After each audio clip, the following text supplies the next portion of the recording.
My name's Keith Carter. I was at Iowa State from 75 to 79, the same era that Brian was here, and Bill and Gary. And my association with Iowa State also started before I came down here. My major professor on my master's program was Bob Dimmitt at South Dakota State University.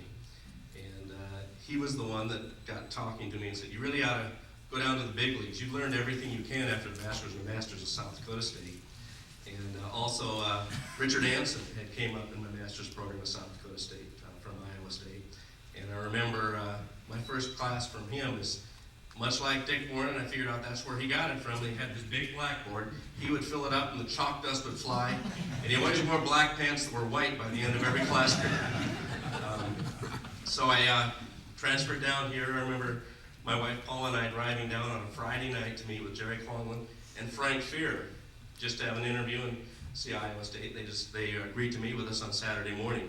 We got down here late at night, and we're from South Dakota, very small towns, and we got down to Ames really dark at night, and all these big buildings driving down Lincoln Way. Man, we are in the big city now. And, it was a little bit frightening coming to the big city, but we enjoyed ourselves the 4 years we were here. On the fourth floor, Frank Fear had the window office when I came in. Now, he stayed the whole time I was here, so I never got to the window office. But we were up there and had many of the same experiences that Brian had.